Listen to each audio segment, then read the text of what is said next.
moment they had entered the moors, he had been covered in goose flesh. He knew it was silly, but he felt as though the trees themselves were watching, the grass listening. Even at night, Ulstead was brighter, torches lining the streets and providing illumination in the darkest hour. Here the only light that shone was from the moon and stars hanging in the sky. And that night, the sky was dotted with clouds obscuring the little light they had. "Let's turn back," Ben whispered as Colin and the other man resumed walking.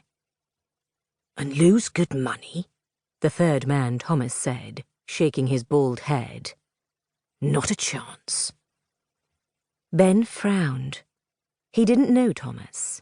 They had just met that night. But Ben didn't trust him. His eyes were calculating and cold. He was the one who had convinced Colin to embark on this expedition across the river, and Ben had a feeling it wasn't going to end well. "Stay close," Colin said, looking over his shoulder at Ben. He didn't say anything more, but he didn't need to. Ben knew that look well enough. Colin was telling him to stay quiet and keep his head down. They both needed the money, no matter the danger.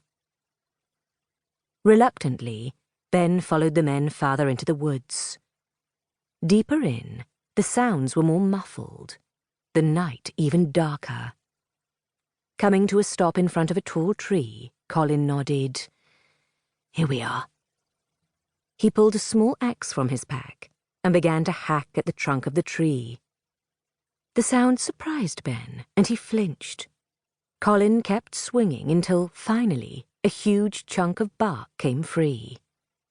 Behind it was a small woodland fairy. The creature was sleeping, slightly snoring, with its little eyes closed. Quickly, Colin reached out, wrapped his hand around the fairy, and stuffed the creature into a bag he had over his shoulder. Colin pulled more bark free and continued to plunder the tree of its fairy occupants. Next to him, Thomas was doing the same, his bald head bent as he focused on his mission. Ben looked down and saw that the tree was covered in mushrooms. But soon the fungi began to move and squirm, and he realized the toadstools were actually fairies who looked like mushrooms. Taking a deep breath, he reached out and grabbed one.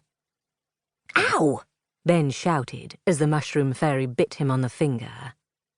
The creature was small, his teeth smaller still, so his bite wasn't deadly. But it stung. "You'll pay for that," Ben said. The fairy bit down again, harder this time.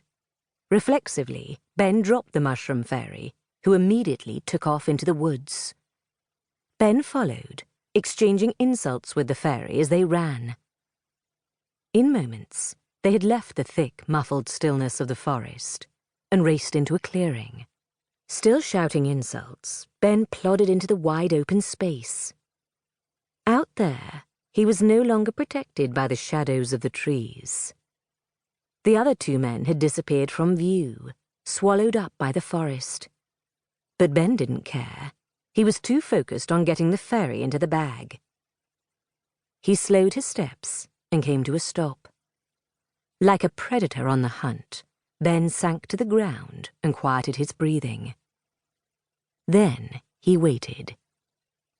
Not hearing footsteps behind him, the mushroom fairy stopped too. It was only for a moment, but it was just long enough. Shouting, Ben took a diving leap. He flew through the air and then landed on the ground, his hands wrapping tightly around the fairy. As the creature wiggled and squirmed, Ben laughed triumphantly.